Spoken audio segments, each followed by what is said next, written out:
Le soleil du matin traversait les hautes vitres du nouveau hall de l'hôtel Empereur, se reflétant sur les colonnes dorées et le sol en marbre poli.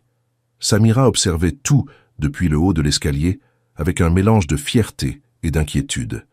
3 ans s'étaient écoulés depuis le jour où le cheikh Al-Mansour l'avait nommée directrice des opérations et l'hôtel, autrefois symbole d'arrogance et de corruption, était désormais un exemple d'excellence. Mais quelque chose la tourmentait. Parfois, le pouvoir apportait des silences plus dangereux que l'humiliation. Ce jour-là, le cheikh revenait au Brésil. Après des mois aux Émirats, il venait annoncer le partenariat avec un groupe international d'investisseurs. L'accord promettait d'étendre le réseau de l'empereur à travers toute l'Amérique du Sud. Samira avait tout préparé, discours, contrats, présentations. Elle n'était seulement pas prête pour l'ombre qui accompagnait le succès. Elle descendit les escaliers d'un pas ferme. Les employés la saluaient avec un respect sincère. L'hôtel respirait l'harmonie, mais à la réception, un nouveau visage attira son attention. Un jeune homme, costume sombre, sourire maîtrisé. C'était le nouveau directeur financier, indiqué directement par le conseil. « Bonjour, Madame Samira », dit-il d'une voix polie. « Je suis Daniel Costa, récemment transféré de Lisbonne. Je suis honoré de travailler sous votre direction. » Elle lui serra la main en retour. « Soyez le bienvenu, Daniel. J'espère que vous apporterez de bonnes idées et de la transparence. Ici, nous ne cachons rien à personne. » Il sourit, mais son regard disait autre chose, quelque chose de froid, de calculé. Samira le sentit, mais l'ignora. Elle avait appris à faire confiance aux faits, pas aux intuitions. À 10 heures, le cheikh arriva. Comme toujours, il portait une tunique blanche impeccable, mais ses yeux trahissaient la fatigue de celui qui porte de nombreux mondes sur ses épaules. « Samira », dit-il en arabe, ouvrant les bras, « ma fierté, l'hôtel est magnifique. » Elle sourit, mais l'étreinte fut brève. « Nous avons beaucoup à discuter, Excellence. Le groupe Alter exige un audit complet avant la signature. Ils veulent revoir tous les rapports financiers. » Le cheikh hocha la tête. « Bien sûr, nous n'avons rien à craindre. Tout est en ordre, n'est-ce pas ?» Samira hésita une seconde. « Oui, du moins, je le crois. » Dans la salle de réunion, les investisseurs étrangers s'installèrent autour de la table. Des hommes et des femmes en costumes coûteux, avec des regards qui calculaient les profits à chaque respiration. Daniel distribua les rapports avec efficacité. Samira observait chaque détail. La réunion se déroula avec des discours formels, des projections optimistes et des promesses d'expansion. Mais quand l'un des investisseurs questionna les chiffres du dernier trimestre, Daniel intervint trop vite. « Ces données ont déjà été corrigées, monsieur. Une petite erreur comptable, rien de pertinent. » Samira fronça les sourcils. Elle ne se souvenait pas d'avoir approuvé de correction. Plus tard, dans son bureau, elle appela Daniel. « Je veux voir les bilans originaux, tous. » Il sourit, serein. « Bien sûr, madame. Mais pourquoi cette urgence ? » « Parce que je ne signe rien sans comprendre chaque chiffre. » Il promit d'envoyer les fichiers. Il ne les envoya pas. Le lendemain, il répéta que le système était hors service.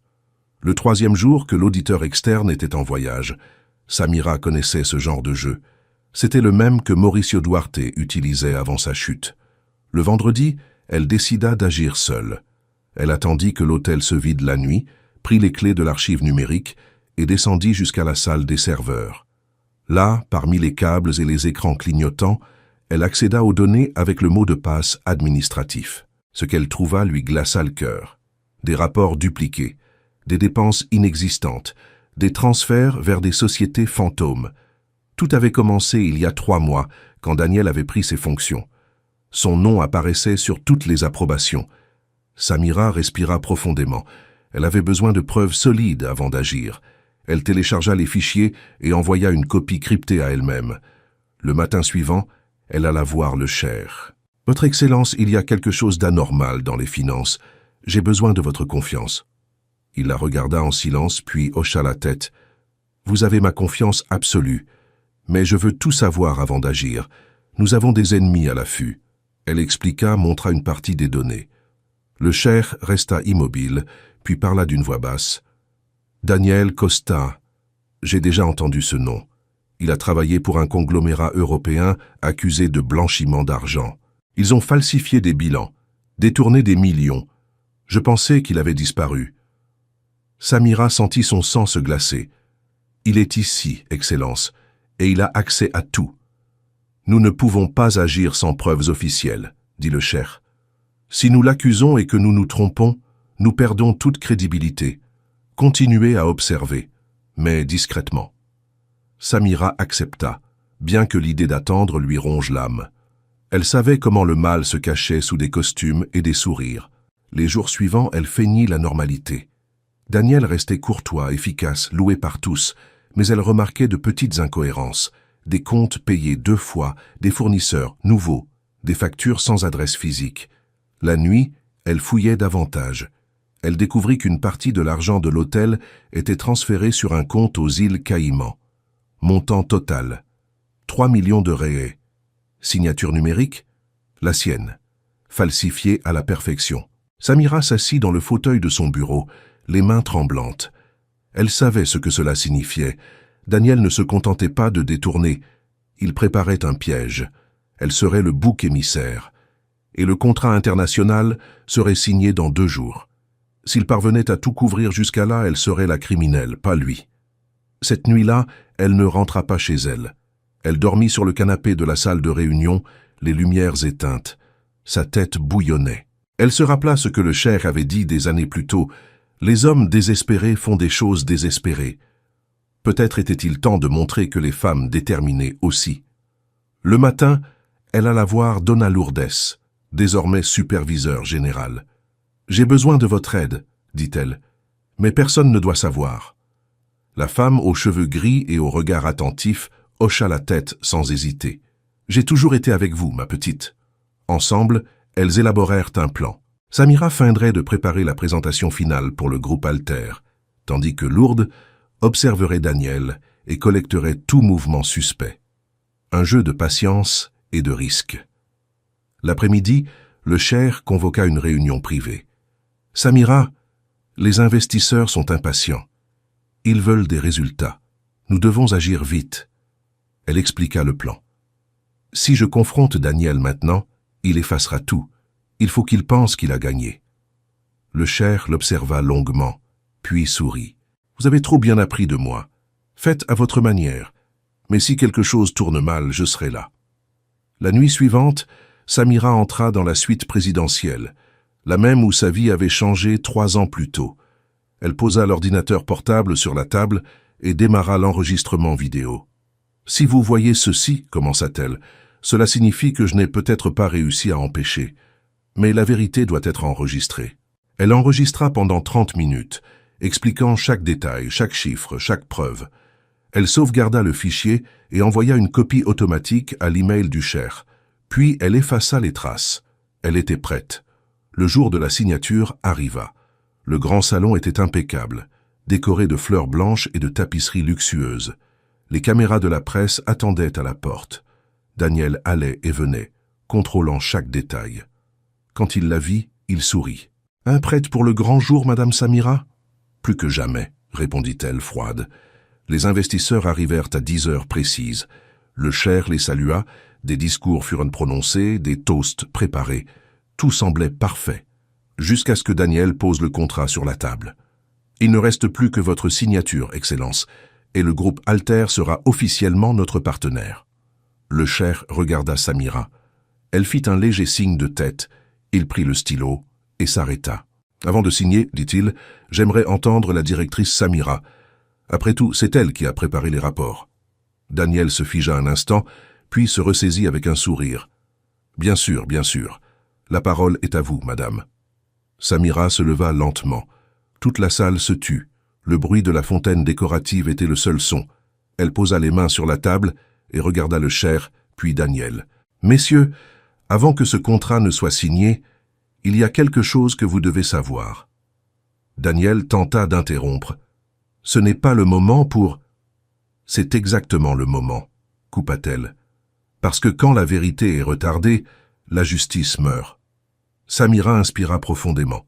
« Au cours des dernières semaines, j'ai mené un audit parallèle des finances de l'hôtel. J'ai découvert que des millions ont été détournés vers des comptes à l'étranger en utilisant des documents falsifiés avec ma signature. J'ai des preuves, dates, registres et confirmations bancaires. Tout est ici. » Elle posa une clé USB sur la table. Les murmures commencèrent. Les investisseurs se regardèrent. Le cheikh resta immobile. Daniel, pâle, tenta de rire.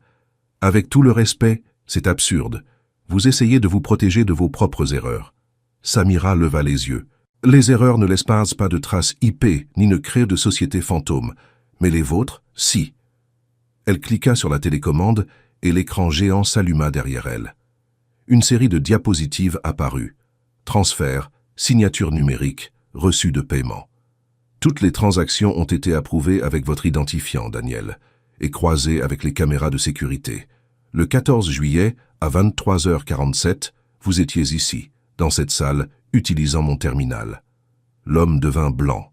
C'est un mensonge, manipulation, Assez. La voix du cheikh trancha l'air comme une lame. Il se leva lentement, les yeux froids. Montrez la vidéo. Samira appuya sur un autre bouton. À l'écran, des images de Daniel assis à la table, en train de taper. La caméra de sécurité avait capturé le visage, clair, net. Le silence qui suivit fut absolu. L'un des investisseurs soupira bruyamment. Cela change tout. Daniel recula d'un pas. Je peux expliquer. C'était un audit de routine. Je testais le système de sécurité. Avec un identifiant falsifié et des comptes aux îles Caïmans, demanda Samira, ferme. Avec des mouvements vers des sociétés inexistantes enregistrées au nom de partenaires morts depuis 10 ans. Daniel déglutit, regarda autour de lui cherchant une issue.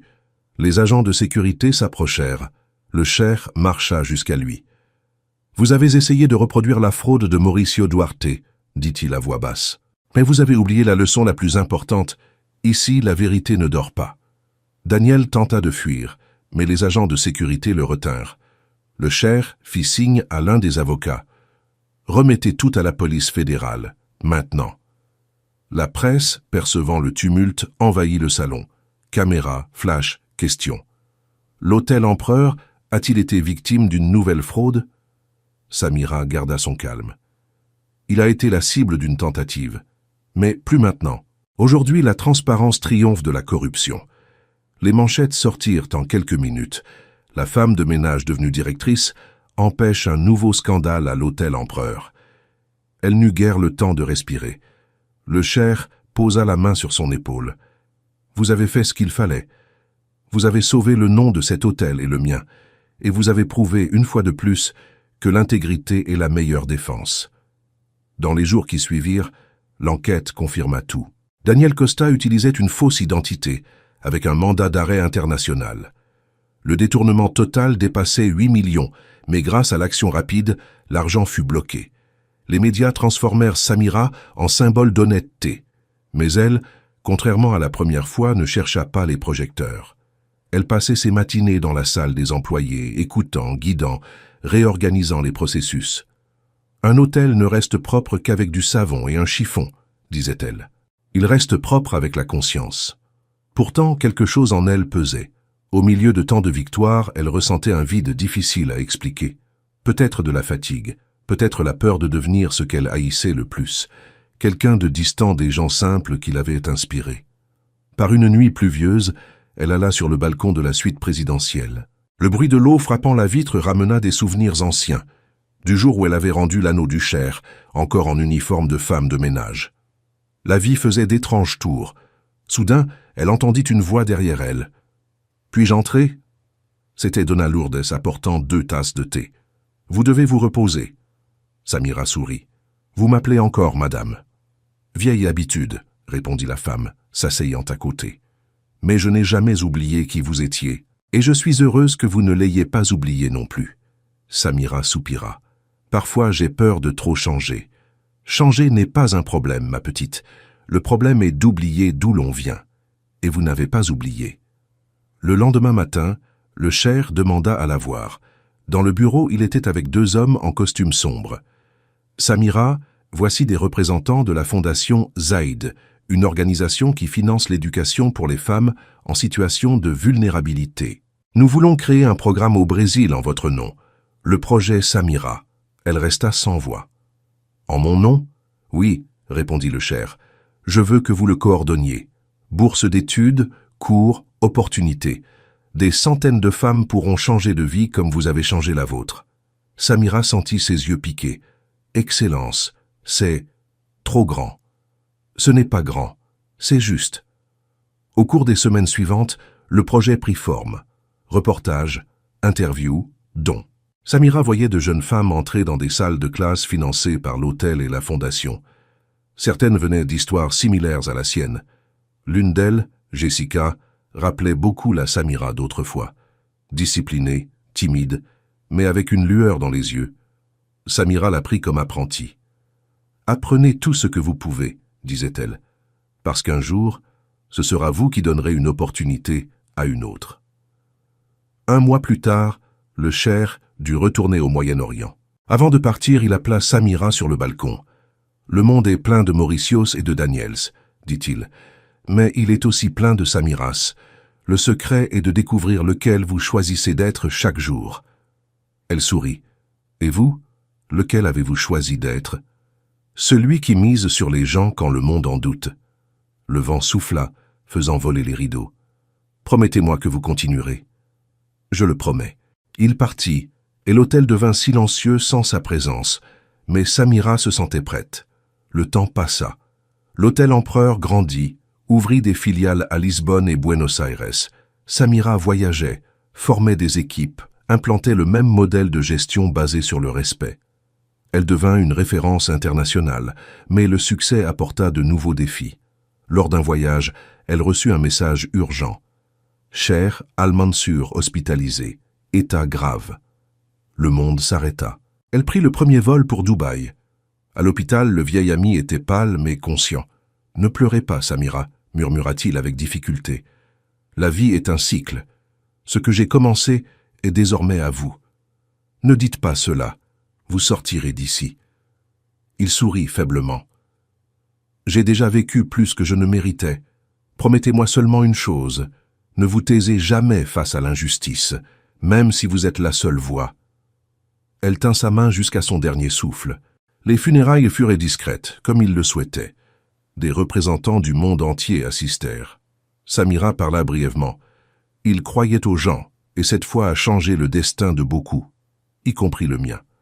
Après la cérémonie, elle reçut une lettre scellée avec l'emblème du cheikh.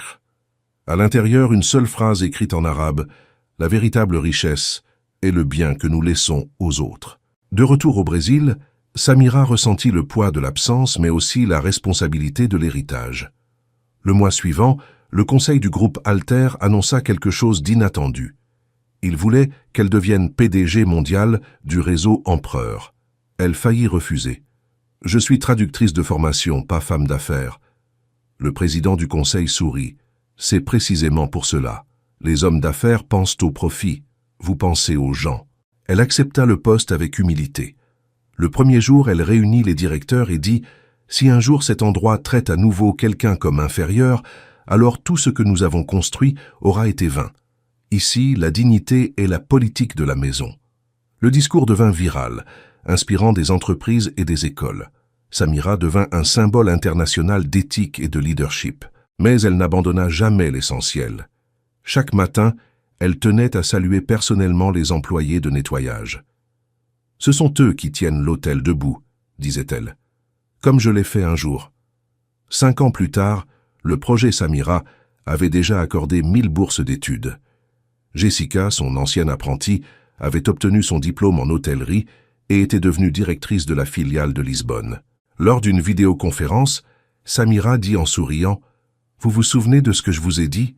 Qu'un jour ce serait vous qui donneriez une opportunité à une autre. » « Et maintenant, c'est vrai, » répondit Jessica, émue. Par un après-midi tranquille, Samira marchait dans le couloir de l'hôtel principal. Elle s'arrêta devant un portrait encadré au mur, le cheikh Al-Mansour, souriant à côté d'elle, le jour de la réouverture de l'hôtel. En dessous, une plaque dorée disait « Justice et compassion construisent des empires durables ». Elle sourit. Son téléphone vibra dans sa poche, un message d'une jeune boursière. « Merci, Samira. Je suis entrée à l'université aujourd'hui. » Son cœur se remplit. C'était cela. Pas le pouvoir, pas l'argent, mais l'impact.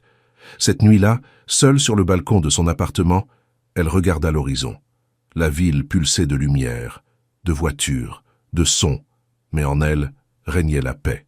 Elle prit un carnet et écrivit « L'histoire n'a pas commencé quand j'ai trouvé l'anneau, mais quand j'ai décidé de le rendre. Là, j'ai choisi qui je serais, et je continue de choisir. » Elle ferma le carnet, sourit et murmura au vent « Merci, cher, promesse tenue. » Et tandis que les lumières de la ville se reflétaient dans les fenêtres de l'hôtel Empereur, une nouvelle génération de femmes marchait dans les couloirs, apprenant de Samira que le vrai pouvoir n'est pas dans celui qui commande, mais dans celui qui inspire.